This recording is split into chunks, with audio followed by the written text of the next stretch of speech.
Cultural heritage is one of the most significant aspects of identity, and that's the reason for which we really must protect it when we feel that it's in danger. And it's a great era to be in terms of digital technologies and embracing these new technologies in protecting cultural heritage and managing it better.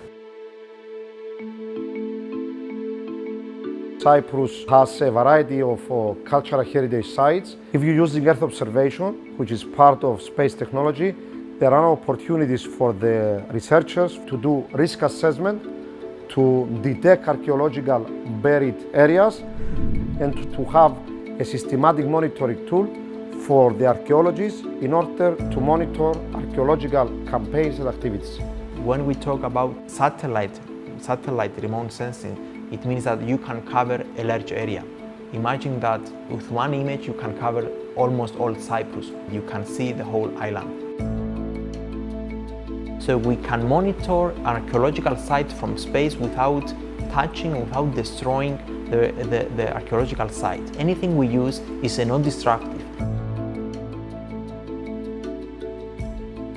In this site, we were worried about landslides. As you can see here, the site is located next to a hill. So we started monitoring the site using satellite imaging with SAR images. We started monitoring and see if there is any displacement due to the landslides. So we trying to see if there is any points that they're moving. Then we can actually monitor even millimeter movements. We noticed a small movement on the north side that is really potentially dangerous for the tourists that are visiting the site. There are several threats, for example, natural hazards, but there is also human activity that will affect the archaeological monuments. We have a lot of problems with looting in Cyprus because we have a lot of areas, archaeological areas, that are impossible to protect. And this gives the opportunity to looters to open graves in order to extract any archaeological remains from those tombs. Here's the broken pottery. They break half the pots as they loot them. Unfortunately, they break a lot of pottery, or some of the pottery is already broken when they open the tomb. What we can do is use high-resolution images in order to monitor if there's any changes in the landscape. For example, opening of tombs, like holes, that they might be showing us where the looting is happening.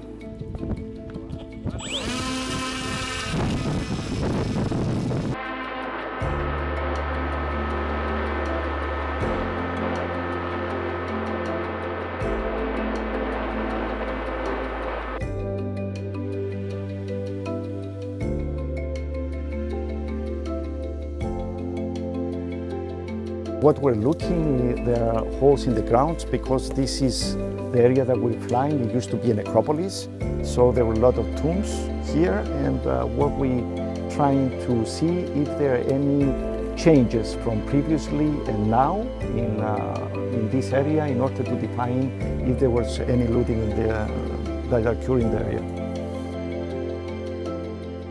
We can fly this plane up to 2 hours, so we can cover like 3-4 square kilometers.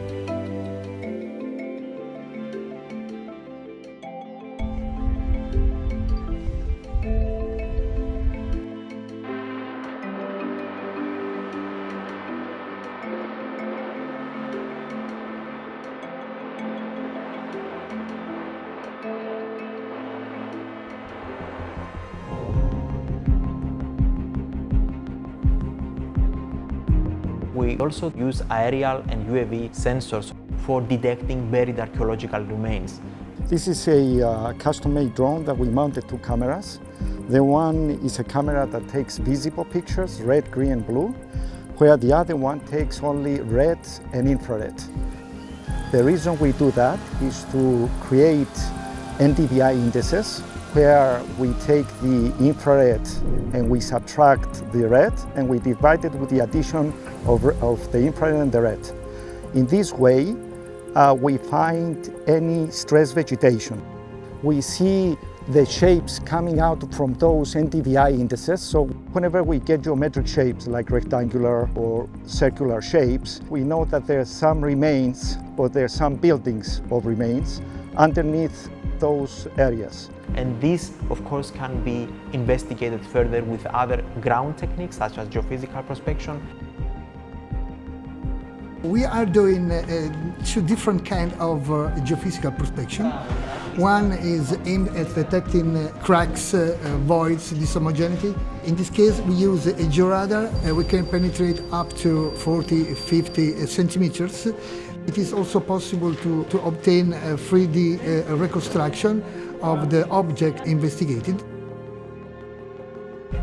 The results put in evidence the capability of these technologies, ground-penetrating radar, in detecting and imaging features of interest from the conservation point of view. Sometimes we can obtain so clear information that archaeologists can decide to not excavate this site. So we try to combine this multi-scale approach from ground to aerial and then to space, and we can provide this kind of services and do research with local and regional stakeholders.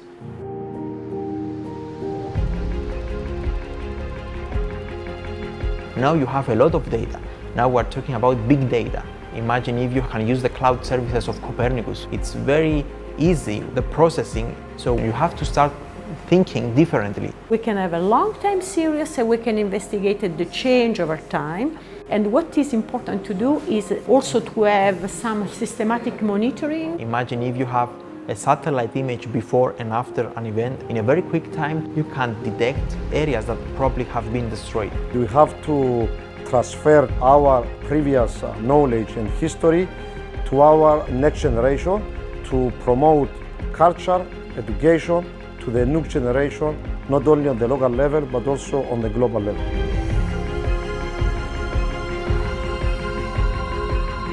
Cultural heritage here is alive.